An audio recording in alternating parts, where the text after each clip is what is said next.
Champions rise like morning sun, chasing points, the game's begun. Big decisions week by week, fantasy glory's what we seek. Pick your squad, the clock won't wait. Captain choice will seal your fate. Two enthusiasts breaking it down. Fantasy kings, we're taking the crown. Hello, and welcome to another episode of Tinker Time, an FPL pod, the show for every fantasy Premier League manager who's already second-guessing their drafts. It's Thursday, August 28th, 2025, and whether you're finally locked into your Gameweek 3 draft or just here to scout some differentials, you've come to the right place. I'm Matt, alongside Jim. We're here to help you tweak, test, and yes, tinker your way to the top of your mini-leagues. We'll break down the best value picks, your trends, and hidden gems, so you don't have to stare at your squad screen in despair. So let's pop the hood, crack open the spreadsheet, and get tinkering. Jimbo, welcome back. How are you? I'm good. How are you doing, Matt?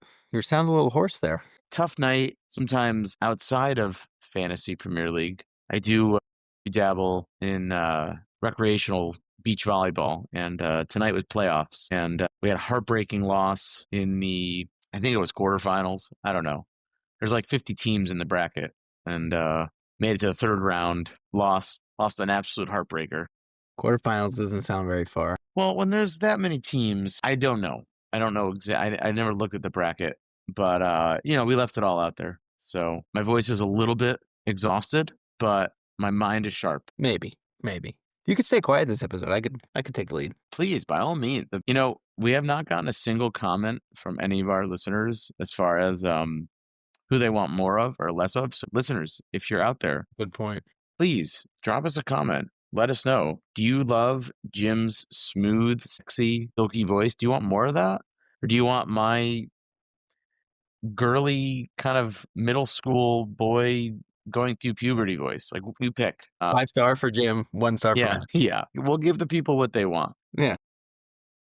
But listen, Game Week 3 is an interesting one. I think the big tough week. Yeah. I mean, there's a lot of folks that are coming off of Game Week 2, not really loving their scores, really looking to hit that wild card chip going into this week. But I think this is an interesting week because it's the last week before international break. So, Jim, why don't you tell listeners what that means? So first international break. So there won't be, after this weekend, there will not be games the following weekend of the 6th and 7th. So it is interesting timing because a lot of the premiums have not been delivering. And we also have some injury and risks of those players not starting this week. So it's tough. Do you hold them for week 3, knowing they're probably not going to play, so they'll get an extra week of rest with the international break following it? Or do you move on, target some differentials or some squads that you like going into game week 3 and then deal with getting in whoever else after? And I really think it's Palmer, Saka. I think those are the two big question marks. How long they're going to be out, we're not sure. But if you have both of those, like I do or did, that's $500,000 on your bench. That's tough. That's tough. Yeah, I think to your point, it's one of those things where if you have injuries that have come into play and your hand is kind of forced because you don't want to be taking hits this early in the season to make those transfers if you don't have them in the bank, then sure, I think Wildcard's a pretty viable option. Excuse me, cut that. But I think especially this time of the year or this point in the season where managers are probably more engaged now than ever. True. There's a lot of movement. There's a lot of transfers, players moving in, players moving out. And what that will ultimately impact are price changes. So what you don't want to happen is, you make the decision to stand pat and say, hey, I'm going to try to weather the storm. I'm not going to use my chips. I'm not going to make any rash decisions. But then all of the managers that are acting around you start making moves. Players' prices move. And now you're priced out of somebody. And now the Game Week 4 deadline rolls around. Those players are not healthy. And now you can't field 11 players. And now you're scrambling. You wish you pulled your wild card earlier. So right. It's You're just forced into it later. Yeah, it's such a imperfect science. It's one of those things that, like, of course, there's always going to be hindsight of 2020 hindsight. But I think this year, just considering how the schedule is played out, how, like you mentioned, a lot of the premium players have not really returned yet. I think if there was ever a time to pull a wild card early, I think this is the year to do it. Yeah. And I guess the other aspect to consider is if you can convince yourself to stick it out and hold through, the international transfer window closes at the end of the month here. So it won't affect this game week, but by the time we're back from international break, we'll know who everybody's squad is until January. So I think we talked about it every week, I think, since we started. I mean, Isak is still the big question mark. I know a lot of people are probably trying to get to Gakpo at Liverpool to save some money given Versus price drop and his slow start in the Premier League. But if Isak comes in, how does that impact Gakpo in the future? Yeah. Those are the kind of things that, yes, obviously it would be great to have him in, but now that he's already risen and his ownership's gone up and he's a tough fixture this week against Arsenal, to bring him in now and maybe he doesn't return, and then after international break you have some rotation risk to think about, it's tough. But then again, Isak could stay, and Gakpo's price could go up again, and you might be priced out. Yeah, look, we're finally getting to, I don't want to say the end of this saga, but we're at least getting to, a point in the saga where we can turn the page because, like we said, the transfer window will close. So there will not be an opportunity until the window opens again in the winter transfer window for Isak to move. I don't think he's going to play. So at least that gives you a little bit of certainty of like, hey, if you've been holding off, if you've been keeping some funds set aside to bring Isak in, I would recommend not doing that at this point. You can use your money and feel pretty confident, but you'll get some clarity on that. Now, the player that Newcastle have been, they've been basically linked to every forward possible to try to find a replacement so that they could, in theory, weather the blow of Isak leaving. Jurgen Strand-Larsen, Wolves striker. I don't believe Wolves are going to sell. Can't imagine they would. Yeah, I don't really see the incentive. It'd basically be them saying we're giving up. Yeah, I mean, we're planning on going back down. Let's get as much money as we Yeah. can for next year. Yeah. The flip side of it, like you said, like Strand-Larsen's value is probably never higher than it has been right now. There were some midweek games, not Premier League games, but other European competitions. So actually, Wolves beat West Ham in the midweek game. Strand-Larsen had 2 goals. His underlying stats looked phenomenal. Like, definitely someone who would make sense Newcastle would target, but we'll see. I mean, it doesn't seem like Wolves are willing to sell. Caveat. It is West Ham. That's fair. They're trash. That's fair. You're not wrong. But someone to keep an eye on. To your point. Someone to keep an eye on, for sure. Yeah. They don't want to be forced to sell in the off season just because you'll take what you can get, knowing that he's probably a Premier League player on a championship squad. We've seen that. I mean, look at Delap last year. He got sold right basically at the beginning of the window. Yeah. And then Chelsea continued to sign other players. Yeah. They will continue. I think they just got Garnacho today, actually, believe it or not. Did they? Which, whatever. Who cares? I would have liked it.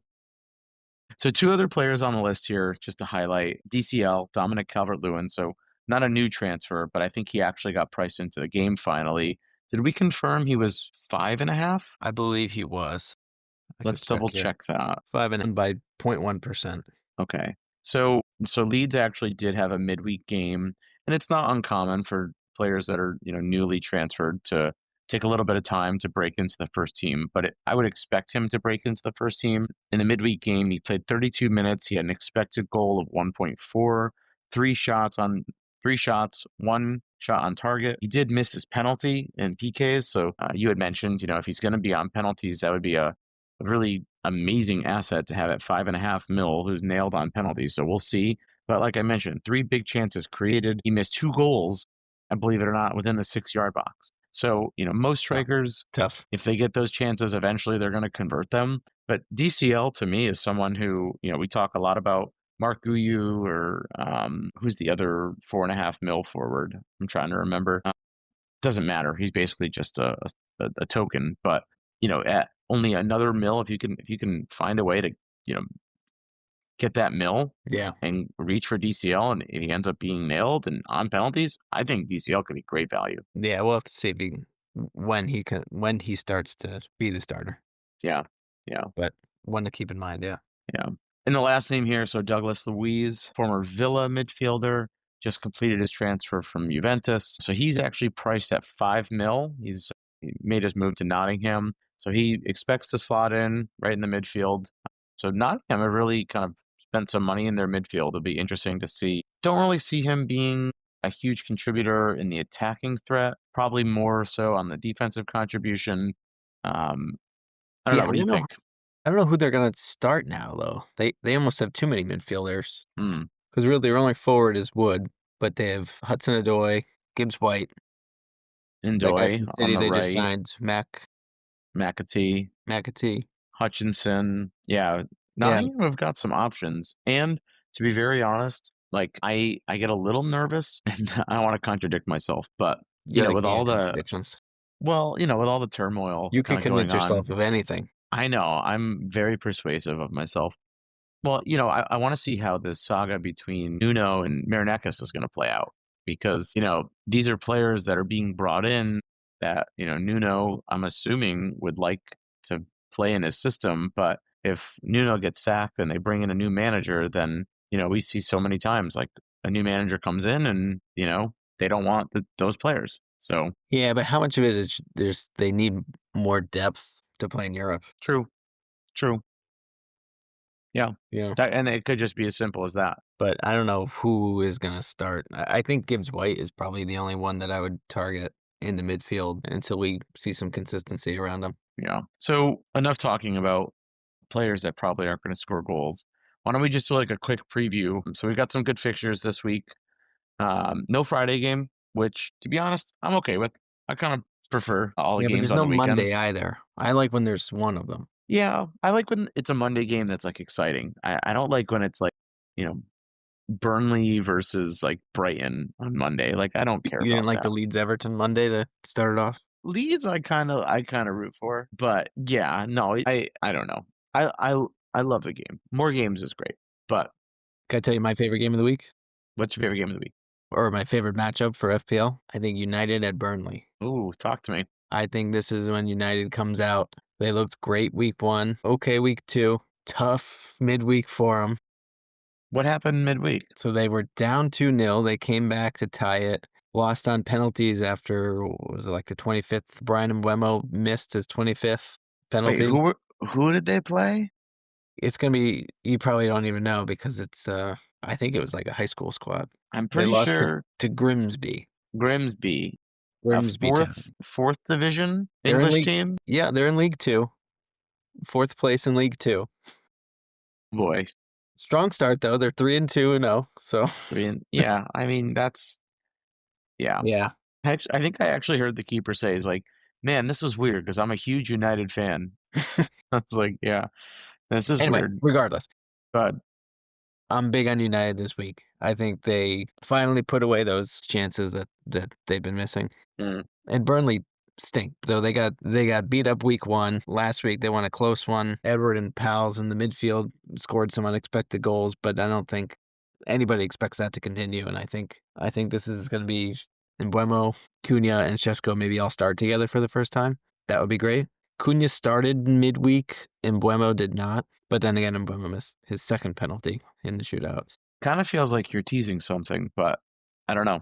Maybe we'll see. I think Burnley stink, and I was really high on United, and I think this is their good one. I will say, so quickly to kind of run through early game on Saturday, Chelsea's playing Fulham in the 10 o'clock slot. We've got United playing Burnley, Sunderland playing Brentford, Spurs playing Bournemouth, Wolves playing Everton. And then we're wrapping up Saturday with Leeds versus Newcastle in the 12:30 slot. Sunday at 9 a.m. Eastern. These are all Eastern time. Brighton and Man City are playing. Nottingham and West Ham are playing. Kind of the premier fixture, I would say, of Sunday. That being Liverpool and Arsenal play at 11:30.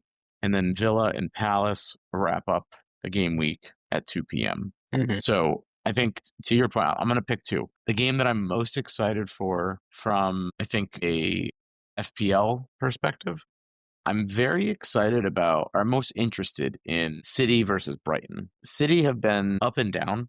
right? Like we saw them come out against Wolves, which unsurprisingly, they kind of ran the table against Wolves. Now, I guess I could turn around and say, oh, well, I'm interested to see how Spurs do, but I'm a Spurs fan. So, like, of course I'm interested.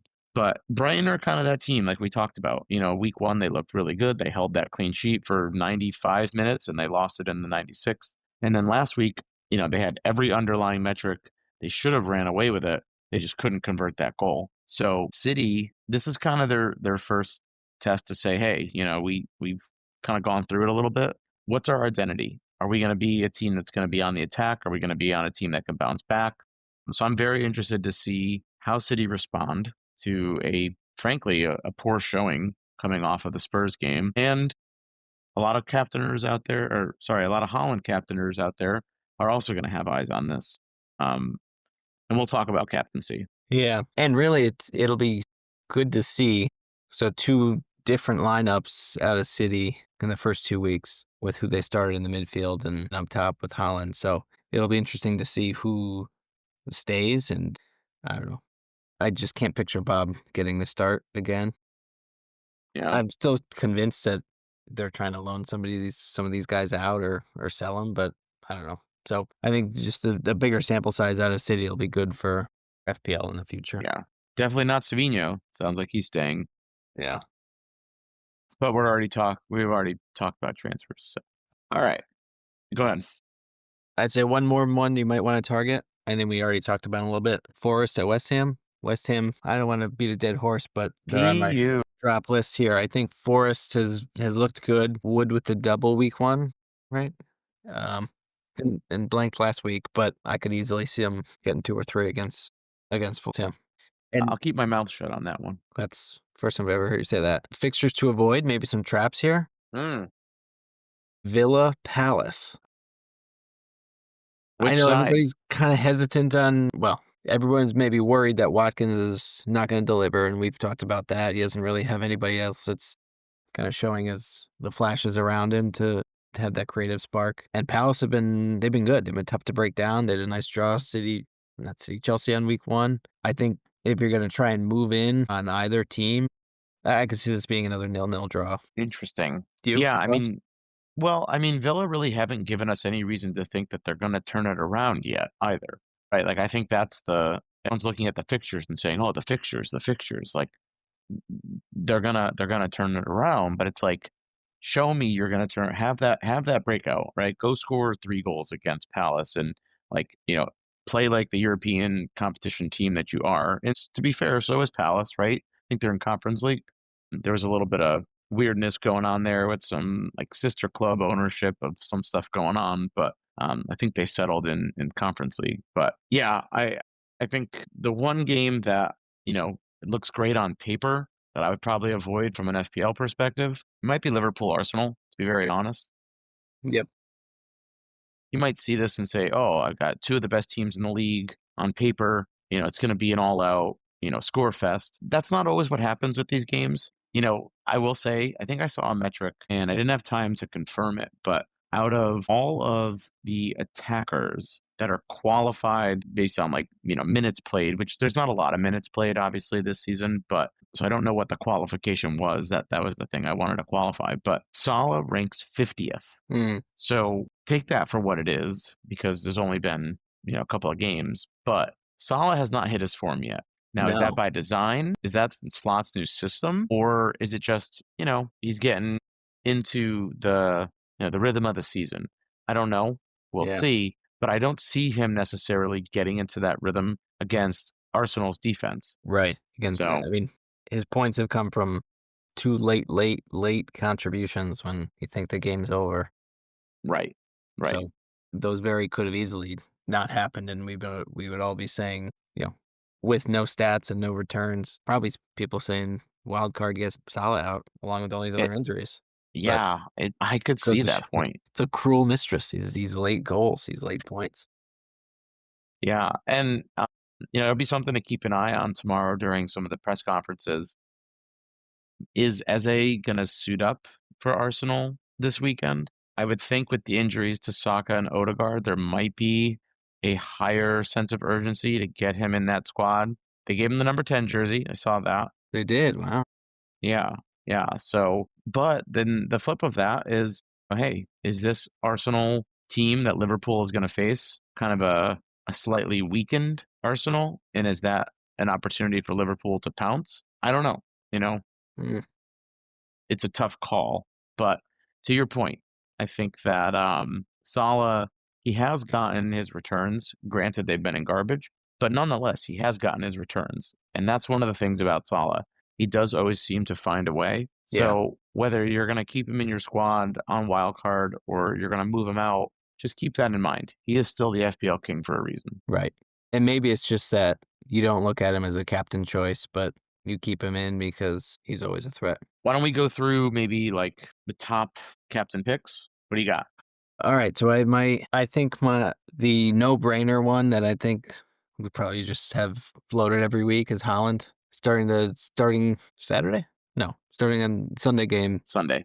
the early Sunday game, I believe hosting, no, at Brighton. No, at Brighton. At Brighton. Regardless, he's much better than every defender on their team. They've struggled defensively. I don't think there's going to be an issue with City scoring here. I think that's kind of the no-brainer. If you have him, he's an obvious choice.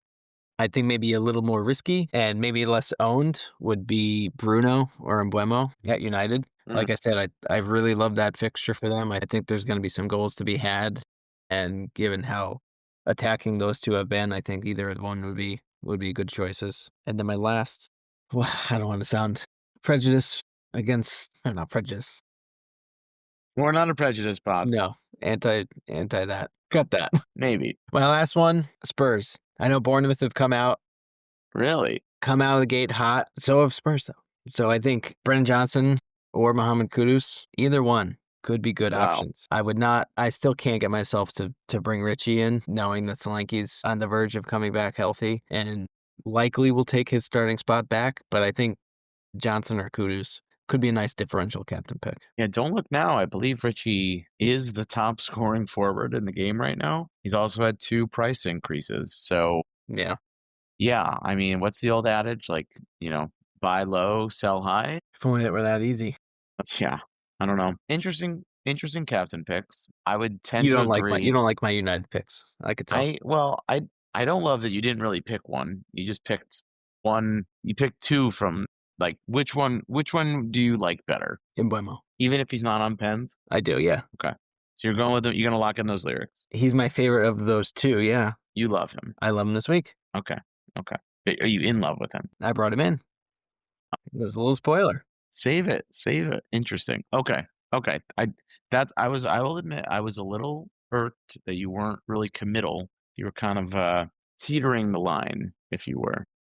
Well, I think when their ownership, but like Bruno and Mbeumo and BJ and Kudus, I feel like either of those 4 is going to be differentials. So at that point, you're targeting the matchup. I mean, the Right. form between both of the teammates is essentially the same. So it's really who you trust more or who you want to have in your squad. Or, yeah. Yeah, I mean, I will say, I don't know if you heard some of Ruben Amorim's quotes after that brutal It's pretty performance sad. against It's hard to Grimsby, hear. but yeah, I mean, like it was basically like someone just kicked a sad puppy. He basically said his players have quit on him. He said in not so many words that this is basically what the players want. That scares the crap out of me because they're doing that in a competition that frankly United should show up and they should win that game with their like U21 team or their U. Yeah, but we see this every year. One of the I get quote it. big 6 gets knocked out this I early. get it, but these are And professionals. everybody's surprised and appalled for a week, and then everybody forgets about it. I get it, but these are professionals. Their livelihood is ultimately at risk. No one is good enough to just be throwing games. So for Ruben to insinuate that the players don't have his back or that the players are trying to throw games. I mean, did you see some of Onana's penalty save attempts? I Yeah. mean, what the hell is he doing in goal? Are you trying to say that Grimsby they're not professionals too? Honestly, right now, I They're actually don't think probably I don't know if they are they might be semi.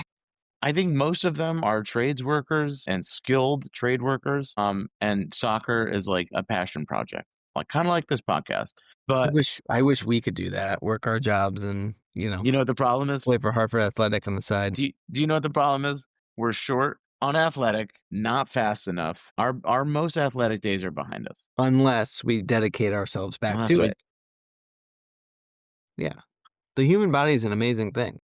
Well, not mine. So yeah, the United fixture, it's interesting. It kind of scares me a little bit, but let's get back to captaincy picks. Okay. So Let's I hear agree with yours. you. I think Holland is poised to go off. That being said, Brighton in their first two game weeks, other than, a last minute goal that they let in and their underlying metrics in game week 2, Brighton haven't really looked that bad. So I'm curious to see which Brighton we're going to get. Are we going to get the Brighton that gives in 4? Are we going to get the Brighton that, holds City? That'll be the question.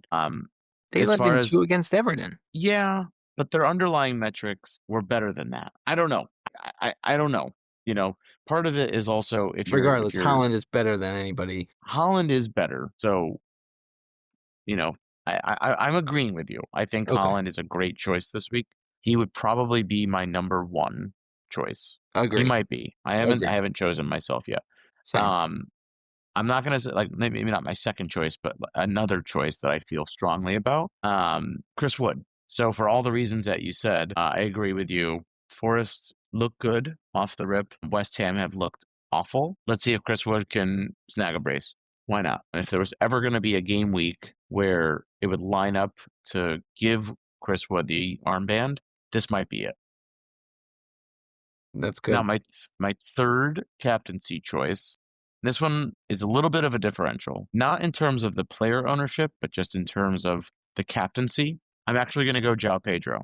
The reason for that, Oh, so Palmer, interesting. I actually saw reports that he was training, but I would not expect Palmer to be pushed to play against Fulham going into an international break. I think Maresca would be crazy to push him, especially coming off a game where they just sat him 5 minutes before the start of the game and they put 5 in. Now, granted, again, consider the opponent, but you have to think that if Palmer sits, João Pedro would definitely stand to benefit. I think he would automatically get put on pens. I think he automatically becomes the focal point of that offense. He could really be that guy who booms. When you think about players, in that system for Chelsea, Chelsea have looked good. So again, he's not so much differential from an ownership because I think a lot of managers have João Pedro in. They're going to get those points, but he could have a ton of upside from a captaincy perspective. So I actually had him flagged as a trap, a captain trap this week. It's a trap. So we'll see. Only one of us could be right. Ugh. Why do you think he's a trap? I think the expectations are going to be so high given what happened last week. They played a terrible team. Fulham has drawn 2 games, 1-1. So they're not, somebody that's been steamrolled. And I don't think João Pedro is going to be nailed on pens. Didn't Enzo take them last year? But Pedro wasn't there. Right. But he's been there longer. I don't know. I think it's just one of those reactions. Everybody's saying, oh, I had him on my squad last week, but I didn't captain him. I'm not going to make that mistake again. That's fair. That last point you made, I could almost see. Fool me once, shame on me. Fool me twice. But yeah, I mean, I don't know. Yeah. It's So I brought him in. So I agree it's a good fixture for him. And I like him in the long run. And given how highly owned he is, I think it's kind of tough not to have him in, given what we saw last week. I just think the captain pick is it's got, as you would say, high bust potential. So João Pedro is our boom and bust. I love that. I don't even think he's our boom. Well, he's my boom. He's your boom. He's my bust. We'll see. You're busting? You're busting on João Pedro. He's busting. You know what would happen if you busted on João Pedro? Let's move on. One more differential captain pick. Yeah, go ahead. Goikers. Oh, Gyökeres. Okay. Liverpool have not looked great defensively. That's fair. He's going to be on pens. We saw it last week. Yep. He's going to start. If Eze comes in, it can be, a good fill-in for Odegaard. I don't think he's going to be, he's not Saka level, but I think if he could play in the middle and distribute, I think either he feeds Gyökeres and he gets a couple goals, or even if there's a pen, he's going to be on it. Like you said before, I don't think it's going to be a high-scoring game, but I think chances are if Arsenal do score, he's going to be involved somehow. See, that's funny because I actually thought he was a trap because of almost the same reasons that you mentioned for João Pedro. He's coming off of a huge game week last week. The Look at fixture us. last week Look at us. was, I know, who would have thunk it? He's coming off of a huge fixture, a huge return last week, but consider the opponent. He's also now playing this week in a depleted squad. If Eze doesn't play, his surrounding attackers are going to be, let's think about this. Martinelli, Declan Rice is going to be involved in the attack. Who's going to Madueke? No, they'd probably start Martinelli on the left and Madueke on the right. Yeah. And then Zubimendi would probably still sit in the 8. So this is too much Arsenal talk. It's too much Arsenal talk. But my point is, we got a little matchup here. We'll see who busts. Yeah, I mean, you're busting on João Pedro. I'm busting on Gyökeres. And we're both booming Holland. But the point being, if you were busting on either of these guys, you'd probably have to wash your clothes. And after you wash your clothes, you would definitely have to dry them. Jim, this episode is sponsored by the Commando 450. It's not just a clothes dryer. It's a jet engine for your laundry. Why waste time with those delicate, super quiet machines when you could strap your socks into the power of 1,000 suns? The Commando 450 doesn't just dry clothes. It dominates them. Got towels? They'll come out bone dry in seconds. Sheets? Forget it. They'll practically levitate. You could probably launch a bottle rocket in there if you're feeling lucky. Not that we recommend it, but Newman swears it works. So if you're ready for the laundry experience of a lifetime, visit commando450power.com and use code TINKER for 20% off your first machine. That's commando450power.com, code TINKER. The Commando 450. It's not laundry. It's an adventure. And back to the pod. All right, Jim. So we talked captaincy. We talked fixtures. Why don't we talk a few under the radar, hidden gem differentials? Let's do it. I got a few here. I'd like to hear your reaction. Tavernier at Bournemouth. Owned by 1%. He's 5.5. Everybody's moved on to Semenyo. He's seen his price rises after his contributions the first 2 weeks. Tavernier last year had 3 goals, 7 assists in 20 starts. So that's pretty good. Pretty good per 90. Good. And given the cheaper cost and lower ownership, I think he's a great differential pick. I know that they're playing Spurs this week, and I said Spurs are a good captain choice, but I think we said it the other night. Bournemouth's run over the next 4 or 5 games, it looks really good. So I think getting him in now, you could get ahead of that, and I think he'd be a valuable asset. What is he priced at right now? 5.5. 5.5. It's not bad. I don't hate it. Yeah.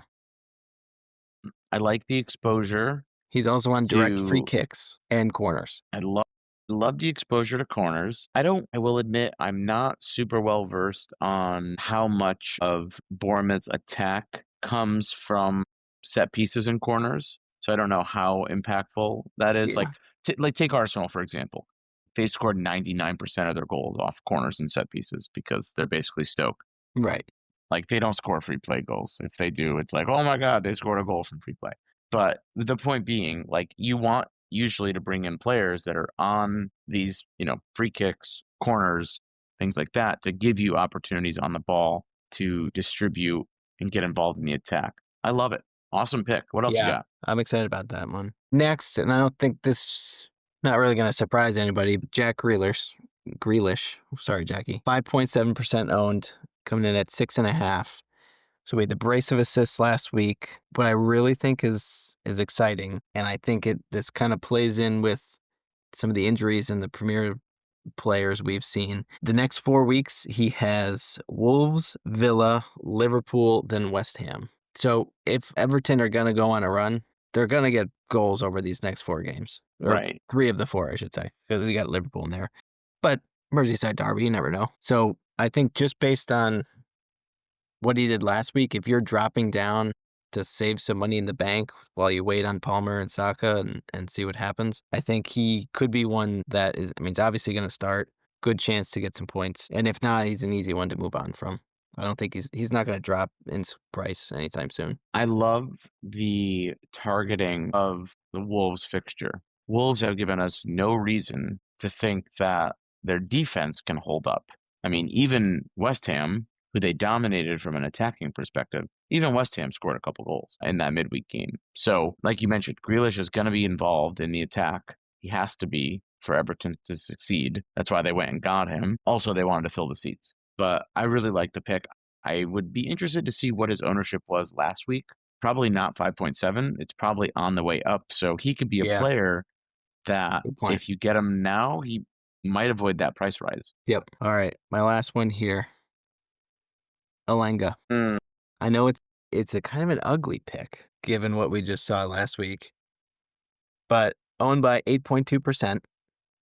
He's 7 mil. At this point, he's going to be nailed on minutes because they don't really have anybody else to play that would challenge. I don't think, given how thin they are, they're not going to start Jacob Murphy over him. Stats-wise, so he's first across all midfielders. This is through 2 weeks, one of which they were down to 10 men for half the game. He's 21st in threat and 28th in creativity. So he hasn't returned yet, but the chances are there, and he's going to struggle to find a striker unless they keep that young guy that came on and scored last week. But I think if you're looking for a real differential who people are probably going to be moving off of, give the Gordon red card, might be worth a shot.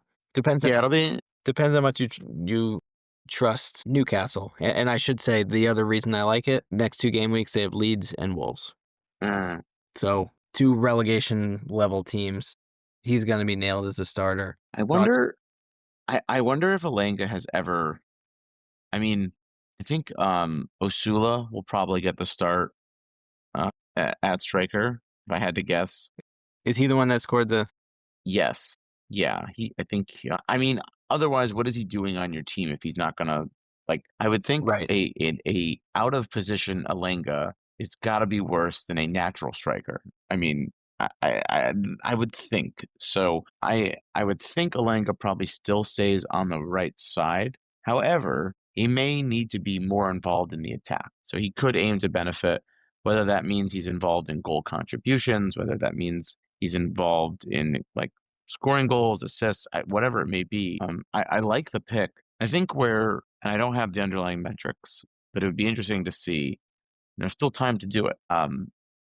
Alenga, I feel like, really thrives in free space. So like we saw last year in Forest, a lot of his goals were basically, Gibbs White would, get the ball at midfield. He'd turn, he'd track, he'd look and kind of see where there was open space. And he would put the ball, 20, 30 yards up in open space. Alenga would out sprint people. Yeah, he's fast. And then, beat him to the ball, and he would either finish himself or, drop it off to Chris Wood and he would get the goal. So yeah, you like that one. So, do I see Bruno Guimaraes being able to do that? Maybe. I don't know if he's necessarily the same level of distributor that Gibbs White traditionally has. But I think that is a huge part of Alenga's success. But I love the pick. I think spot on. 3 great differential picks. And Guimaraes is somebody who I feel like he always overperforms where you would expect him to based on where he plays. I mean, he got a goal last week. Last year he had 5 goals, 6 assists. That's not bad. That's not bad for somebody who sits so deep.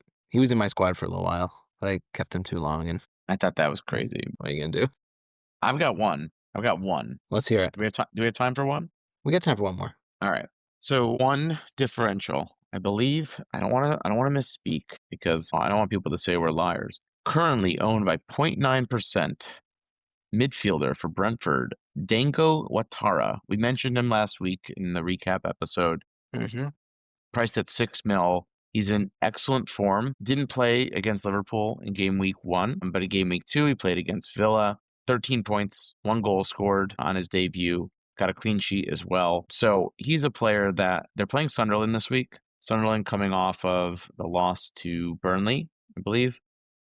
Yeah. And then after that, they have Chelsea at home, Fulham away, and United at home. Brentford are kind of interesting. I think we initially had written them off. And for me, I had them as relegation watch, but I haven't necessarily seen that from the first couple game weeks. But obviously, things can change. But Brentford look to be spending, which usually means that they're trying their best to stay up. in the league. But at least for a 1 week punt, I think Dango could be a player to target if you've got the funds. He's very low owned, it's only 6 mil in price, so you can probably go get him if you're going from, say, a Kudus or a Yuri Tielemans or someone of that nature. Hmm. So that would be somebody, I think, that would be a pretty good, pretty decent differential. I like that. I like that a lot. It's tough because everybody we've kind of been saying is like that 6 to 7 midfield spot. Yeah, But yeah, there's really nowhere else to spend the money unless you're going heavy on defenders, which seems like hasn't been the case, but maybe that's just because Arsenal's run coming up, and in a few weeks when it turns, everybody will be more comfortable with that, and these cheaper midfielders will be in everybody's squad. But we'll see. And it all depends on these premiums when they come back in. yeah, yeah. And speaking of players coming in, so just kind of highlighting, the top transfers, top players coming in, top players going out. So as of 12:35 a.m. on Friday, August 29th. Geez, top 5 players being brought into squads. Chris Wood, Cunha from United, Mohamed Kudus, Bruno Fernand, and Anton Semenyo. Top players going out: Cole Palmer, Saka, Watkins, Mark Guiu, and Florian Wirtz. So, a lot of players that we've talked about. I think the ones that you really want to pay attention to, especially those players that have such higher ownership, such as you think about like Mark Guiu, who I think a lot of managers had been using as that 4.5, stashing him. If he Yeah. starts to move out and he's not returning, you could see a price drop. So yeah, you sometimes want to get ahead of those. You don't want to lose. You don't want to lose money. We like price rises, not drops. So okay, so I think we're at that point where we can talk about our teams. Let's do it. You want to go first? I'll go first. I think I teased it the other night. I did activate my wild card after the Sunday games because I had Saka, I had Palmer, who are question marks. I had Wirtz and Fulkrug, who I didn't get Fulkrug out before he dropped. Wirtz, I can't remember if I did or not. And then Bruno missed his penalty, and I was kind of just fed up with that. So I activated my wild card partially out of the 2 midfield injuries, and then partial out of fear of dropping Scaredy pants. another 0.3, because that could really be a half a mil, right? If Saka and Palmer Right. dropped, I already lost Fulkrug, and then It may as well be half a and mil Wirtz. because once you lose that, you already are priced out of those players. Exactly. So I did it early. I'm not set in stone, but as of right now, I guess I could just go through the lineup. So I have Dubravka in goal. I still have Dorgu, Ronaldo. I did drop De Kuiper and brought in Van de Ven to get a Spurs asset ahead of their nice run. And De Kuiper subbed off early. Yellow card. He's been not great in the city this week. Midfield, I have Salah, who I did not have, but obviously I'm flush with cash now. Big money, big money. Yep. Tavernier, who I didn't originally have. I did have Semenyo in there. I also had Gakpo at one point, but trying to find the differentials that I was lacking in the first 2 weeks, I did move in Tavernier. Johnson and Kudus, I did bring both of them in I love that. ahead of the Spurs run. So I'm triple Spurs, which is a little uncomfortable given 2 Spurs attackers, but they've just been in such great form. They have such a good run coming up. Let me just say also, sorry to interrupt you. How fun is it though that like Spurs have assets again? I know. Like they were useless like even Sonny was useless last season. Yep. Yeah. But anyway, keep going. And then Brian Mbeumo. So I dropped down from Bruno to Mbeumo, saved the 1.5 million. No, it's 9.5, right? Or is he 9? I think he's 9. I think last year was 9, and then I don't recall. He was overpriced. He was overpriced. So I dropped down to Mbeumo, still have the United coverage, along with Dorgu, who's really playing as a winger. And then up top, I have Holland and João Pedro, who came in for Fulkrug. And on my bench, I did swap Melier for Petrovic. And I have Esteve, Guiu, and Rodin on the bench. So I think that's 5 changes. 2, 3, 4, 5, 6, 7, 8. 8 changes. So I'm getting my money's worth. You're definitely getting your money's worth. I take it you're not firing bench boost next week. I am not. Okay. So yeah, I have the 2 transfers that I'll have after international break that I can use because I didn't use any the first 2 weeks. How locked in do you feel like you are at this point? What are your biggest questions still? Biggest questions, if I should upgrade a defender. So I have 2.7 in the bank, I should say that. Whoa. Yeah. So, What but are I you want that doing? because then I can get from Embuemo back to Palmer or Saka, True. Okay. right? So he's 8. I have 2.7. I could get to either of them, no problem. So do I keep that and play it safe going into international break and see how long those 2 are going to be out for? Or do I upgrade a defender, maybe upgrade a keeper, or maybe 2 defenders? I don't know. Those are the question marks at the moment. But Yeah. I think I want to keep.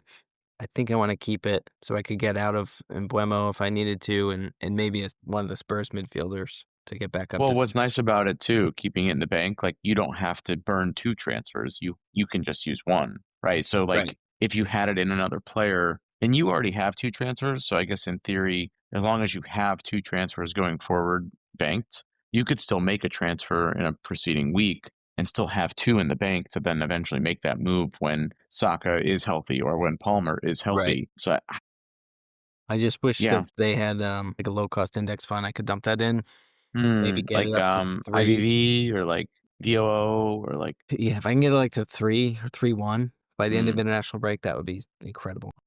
just call Fidelity. They'll take care of you. Yeah. When you're there, you're family. All right, who do you got? What'd you All do? right.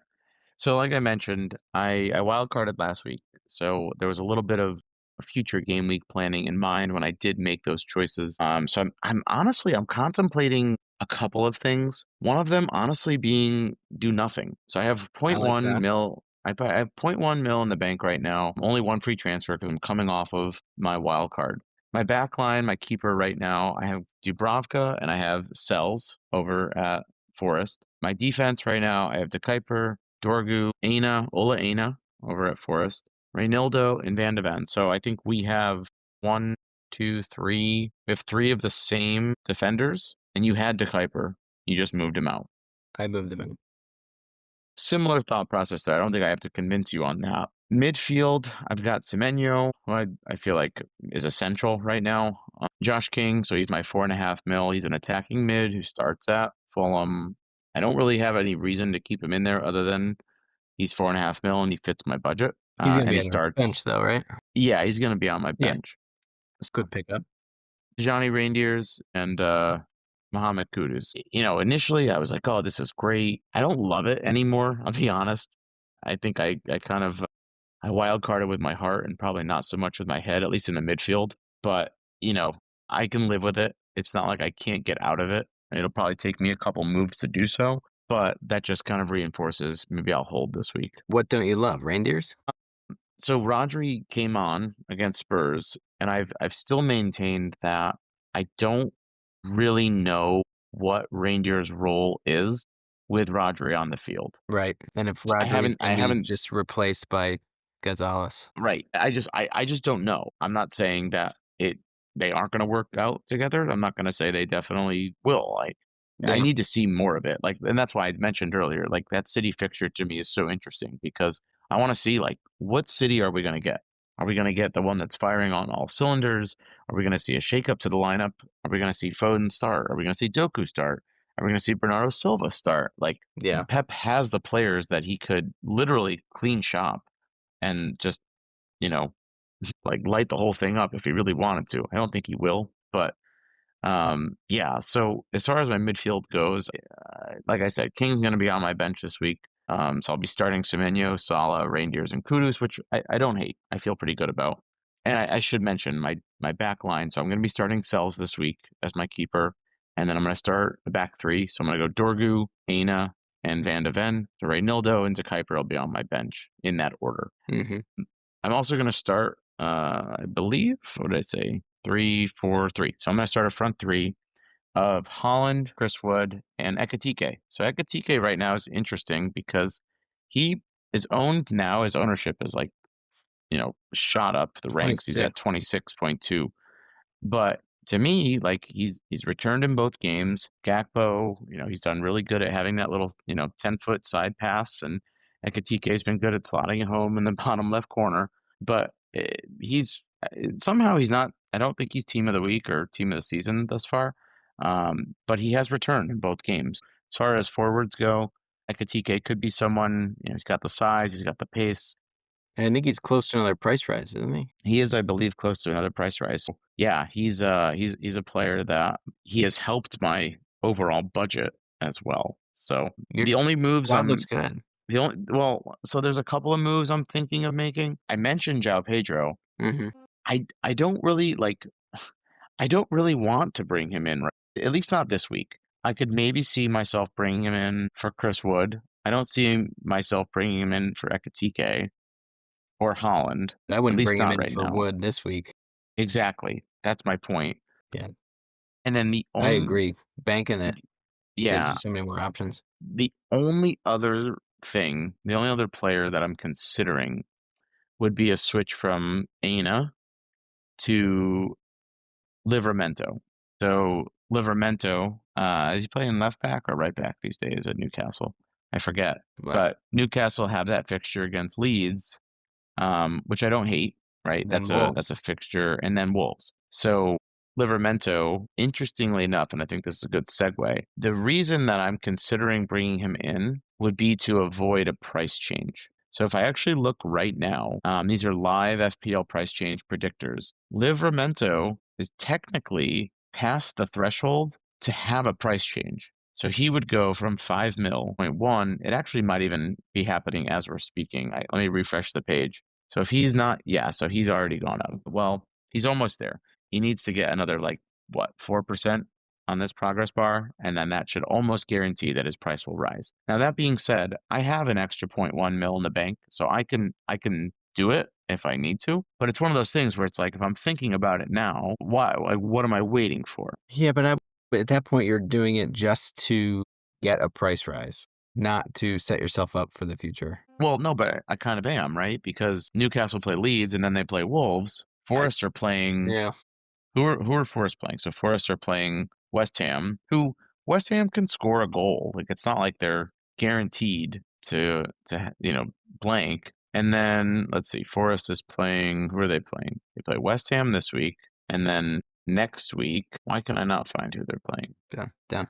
Yep, there it is. Okay, and then they play Arsenal. So there's almost every reason to move off of. But then after Arsenal, they have Burnley, Sunderland. Well, but I could bring Aina back in. Yeah. Right. So in theory, I could move Aina this week to Livramento, get Livramento for Leeds, Wolves in game week 3 and 4, just after the international break. And then game week 5, I would switch back and I could bring him in for Burnley, Sunderland. Yeah. But now you're locking yourself into a transfer 3 weeks from now. You don't know what else is going to happen. That's true.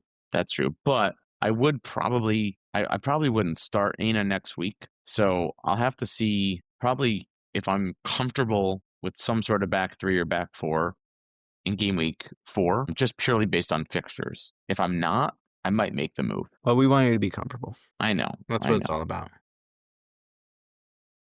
So yeah, that's kind of where I'm at. Why don't we jump over and see what Lord Tinkerton's up to? Yeah, so just as a refresher, so Lord Tinkerton last week made a transfer, moved out Florian Wirtz, brought in Mohamed Kudus. So we have asked the Chat GPT gods, so the AI gods, to recommend a transfer this week. And I gotta say, I kind of like what they're putting out there. So this week, the AI has recommended that Lord Tinkerton transfer out Yuri Tielemans and bring in Semenyo. Smart. So right now, Pinkerton's got 2 mil in the bank.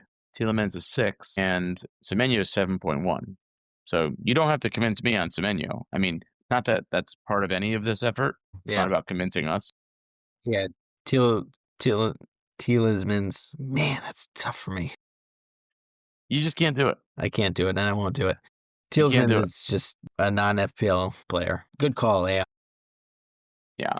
So I will make that transfer and I will lock it in. Now, as far as captaincy goes, they also have indicated, Salah and Holland, but it seems like Holland is probably the stronger captaincy choice. So funny enough, two. That's interesting. they gave 2, but Holland's not in the squad. So that means that Oh, Salah is the player that they are choosing for yeah. captaincy this week. All right. Okay. Good for us.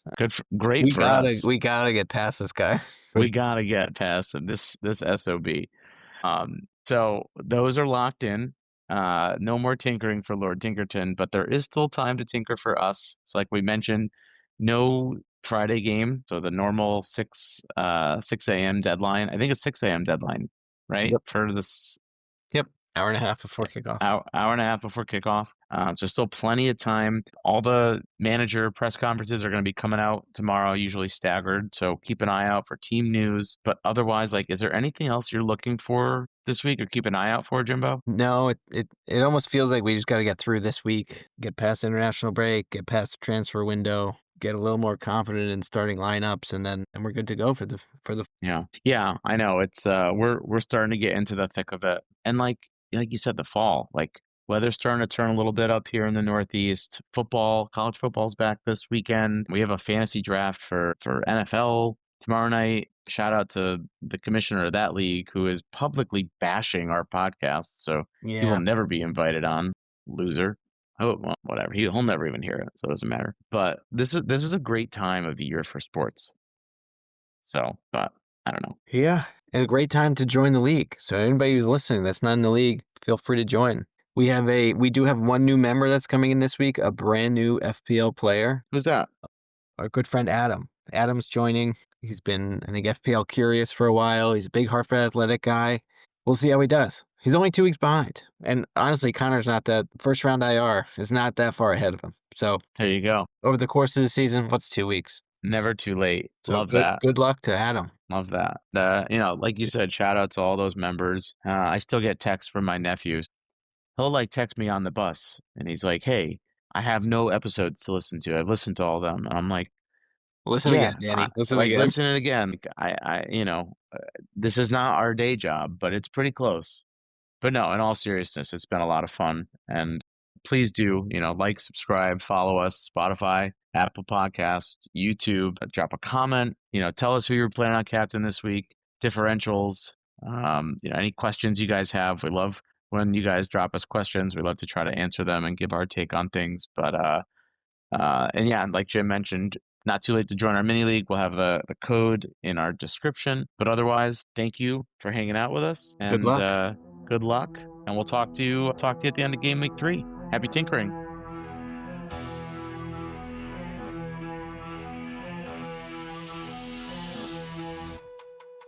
Draft dreams rise like morning sun, chasing points, the game's begun. Big decisions week by week, fantasy glory's what we seek.